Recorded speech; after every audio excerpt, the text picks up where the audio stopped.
بیرون ملک سے آتا ہے، خصوصاً عرب شریف سے، کہ وہاں جو ہند و پاک کے رہنے والے مسلمان ہوتے ہیں کام کے سلسلے میں، تو ان کے اکثر یہ ای میل پہ سوال آتے ہیں کہ وہاں پہ جو نماز پڑھائی جاتی ہے ان کے آس پاس جہاں ان کی فیکٹری روم یا کمپنی ہوتی ہے، تو وہاں امام جو ہوتا ہے وہ غیر مقلد وہابی ہوتا ہے۔ تو ایسی صورت میں یہ 5 وقتہ نماز تو اپنے کمرے پر یعنی روم پر پڑھتے ہیں، مگر اس میں عید کی نماز اور جمعے کی نماز کس طرح یہ ادا کریں کہ ان کے پیچھے نماز پڑھ لیں یا نہیں پڑھ لیں۔ دیکھیں، وہابی کے پیچھے تو کوئی سی بھی نماز نہیں ہوتی، اور وہابی کے ہر گستاخ رسول کے پیچھے کوئی بھی نماز نہیں ہوگی، چاہے وہ نماز عید کی ہو یا تراویح کی ہو یا جمعے کی ہو یا پھر جنازے کی ہو۔ کہ جو شخص اسلام سے خارج ہے یا جس کے عقیدے کفریہ ہیں، اگرچہ بظاہر کلمہ پڑھتا ہو تو اس کے پیچھے نماز نہیں ہوگی۔ بعض لوگوں میں جہالت ہوتی ہے یا کم علمی سمجھ لیں کہ وہ کالج کے پڑھے لکھے گنوار ہوتے ہیں اور دین میں اپنی عقل کی دخل لگانے کی کوشش کرتے ہیں کہ وہ تو کعبے کا امام ہے اور وہاں تو اتنا پوتر بولتے ہیں کہ اتنا شہر ہے، اور ایسی صورت میں آپ کہتے ہو کہ وہاں پہ نماز نہیں ہوگی۔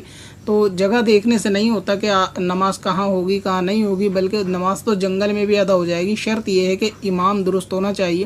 اگر کوئی قادیانی خود کو نبی بتانے والا کعبے میں جا کے کھڑا ہو جائے اور وہ نماز پڑھائے، تو کیا یہ اس طرح کی باتیں کرنے والے اس کے پیچھے جو خود کو نبی بتا رہا ہے یہ نماز پڑھ لیں گے یا نہیں پڑھیں گے؟ بظاہر تو وہ بھی کلمہ پڑھتا ہے، نماز پڑھتا ہے، تو یہ نہیں دیکھا جاتا ہے کہ کوئی کلمہ پڑھتا ہے تو وہ مسلمان ہو جائے گا۔ قرآن پاک اس کا انکار کرتا ہے۔ تو ایسی صورت میں وہابی کے عقیدے کیونکہ کفریہ ہیں، تو اس صورت میں آپ کو چاہیے کہ جس طرح آپ 5 وقتہ نماز اپنے کمرے پہ پڑھتے ہیں، تو ایسے ہی جمعے کے دن آپ ظہر کی نماز پڑھیں۔ اگر آپ کو کوئی سنی مسجد نہیں آس پاس میں ملتی ہے، اور اگر کہیں تھوڑا دور جا کے سنی مسجد مل جائے تو کم از کم جمعے کی نماز کے لیے، کیونکہ وہاں پہ جمعے کی چھٹی ہوتی ہے، تو ایسی صورت میں آپ کو چاہیے کہ فرائیڈے کی نماز آپ دور جا کے سنی امام کے پیچھے پڑھ لیں۔ لیکن اگر وہاں کوئی امام آپ کے آس پاس موجود ہے ہی نہیں، یعنی ڈھونڈنے سے بھی نہیں ملے گا، تو ایسی صورت میں چاہیے کہ آپ اپنی جمعے کے دن ظہر کی نماز پڑھیں روم پر تنہا۔